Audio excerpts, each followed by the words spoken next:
खाना खत्म होने ही वाला था कि पुष्कर ने अचानक अपनी घड़ी की तरफ देखा और कहा, काफी टाइम हो गया है, thank you for your invitation, मैं वापस जा रहा हूं। पुष्कर खड़ा हुआ और उसने बाय कहा। रचिता ने अचानक उसका मजाक उड़ाया और कहा, उर्वी, पुष्कर ने तो अब तुम्हारा घर छोड़ दिया है ना? मैंने सुना है कि अब उसका अपना घर है। क्या कहती हो, उसका घर देखने चलें? क्या पुष्कर का घर देखने चलेंगे? अरे चलो ना, क्या पुष्कर ने नहीं कहा था कि वह पास में रहता है? चलो चलकर देखते हैं कि वो तुम्हारे घर से निकलकर कैसे घर में रहने के लिए गया है। मोनिका को उनकी बातचीत में कुछ गड़बड़ लग रही थी और उसे लगा कि पुष्कर जिस घर में रहता था शायद वह घर बहुत अच्छा नहीं था। इसलिए उसने मुस्कुराते हुए कहा, अगर तुम लोग उसका घर देखना चाहते हो तो बस तब तक वेट करो जब तक मैं पुष्कर को एक घर गिफ्ट ना कर दूं और उसे पूरा रीडिजाइन ना कर लूं।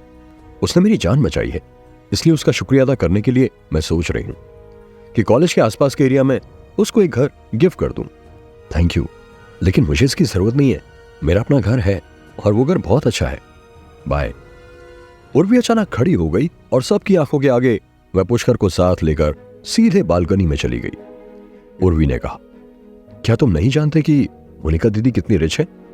वो तुम्हारे गैंगस्टर दोस्तों की तरह नहीं है, क्योंकि तुमने एक बार उनकी जान बचाई थी, इसलिए वो थैंकफुल है और तुम्हें बदले में एक घर देना चाहती हैं। तो तुम उससे क्यों नहीं ले लेते? वह मुझे घर गिफ्ट करना चाहती हैं, लेकिन मैं वो घर नहीं लेना चाहता। ऐसा इसलिए नहीं कि मैं कोई दिखावा कर रहा हूं, बल्कि इसीलिए कि मैं उसके साथ ज्यादा इन्वॉल्व नहीं होना चाहता। Can you stop being so stubborn? वापस अंदर जाओ और मोनिका दीदी जो तुम्हें घर देना चाहती हैं उसके लिए शुक्रिया कहो। मैं जैसा भी हूं वैसा ठीक हूं, तुम्हें मेरी चिंता करने की जरूरत नहीं है। अब समझ आया कि तुम छोटे मोटे घर से खुश नहीं होने वाले हो, तुम तो बहुत बड़ा हाथ मारना चाहते हो। अगर मोनिका दीदी को तुमसे प्यार हो गया तो तुम जिंदगी की 10-20 साल की स्ट्रगल से पार नहीं पा जाओगे, बल्कि कम से कम 100-200 साल की स्ट्रगल को भी पार कर जाओगे। उर्वी को इस समय समझ नहीं आ रहा था कि उसको अपने दिल में क्या महसूस हो रहा था। उसे हमेशा यही लगता रहता था कि पुष्कर उसे कभी भी छोड़कर नहीं जाएगा। भूल जाओ, इतनी इज्जतदार परिवार की लड़की जो कि इतनी बड़ी कंपनी की सीईओ है। पुष्कर ने धीरे धीरे अपनी मुट्ठी भींच ली और उसकी आंखों में एक अजीब तरह का गुस्सा आ गया था। वह पलटकर उर्वी को इग्नोर करते हुए वहां से वापस चला गया। उर्वी गुस्से में कमरे के अंदर आई और जोर से चिल्लाकर बोली, चलो पुष्कर का बड़ा घर देखने चलते हैं, देखे तो सही उसका घर कितना अच्छा है। रचिता तो जैसे इस पल का इंतजार कर ही रही थी और वह तुरंत एग्री हो गई थी। जैसी तुम्हारी मर्जी, पुष्कर ने हल्के से कहा और बाहर निकल गया। पुष्कर आगे आगे चल रहा था और उसके पीछे उर्वी और बाकी लोग उसे फॉलो कर रहे थे। अयान और मंगल मुस्कुराते हुए उसके पीछे चल दिए थे। चलते चलते जब पुष्कर एक बहुत ही आलीशान विला के सामने पहुंच गया तो रचिता ने जोर जोर से हंसते हुए कहा, यह तुम्हारा घर नहीं हो सकता है ना? यहाँ केवल 24 टॉप लेवल विलास और 36 आलीशान बंगले हैं। पूरे जागी शहर में केवल कुछ ही ऐसी जगह है जो इस जगह के मुकाबले में आ सकती हैं, और चाहे तुम्हारे पास कितना भी पैसा क्यों ना हो तुम इन्हें खरीद नहीं सकते। मोनिका ने कहा, यही है मेरा घर, कम इन। उस आर्टिफिशियल झील को तो देखो। नहीं नहीं, वो एक रियल झील है। मोनिका दीदी, यहां पर एक विला की कीमत कितनी होगी? मोनिका ने अपने हाथ की उंगलियां दिखाई और कहा, लगभग इतने का।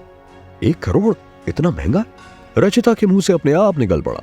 मोनिका ने कहा, 10 करोड़? एक घर को खरीदने में 10 करोड़ कौन खर्च कर सकता है?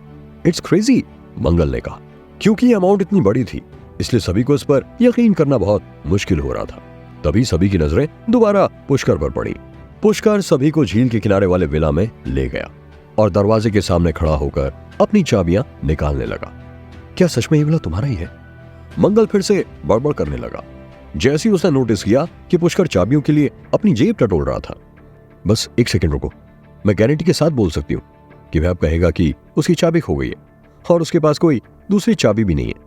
रचिता ने पुष्कर का मजाक उड़ाते हुए ऐसे कहा मानो उसे सब कुछ पहले से ही पता हो।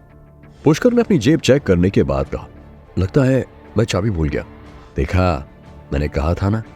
अयान, मंगल और बाकी सब भी हंसने से खुद को नहीं रोक पाए। चाबी तो मैं भूल गया, लेकिन कोई बात नहीं, मैं पासवर्ड से दरवाजा खोल देता हूं। ये कहते ही पुष्कर दरवाजे के बगल के पासवर्ड के बॉर्डर पर कुछ नंबर टाइप करने लगा।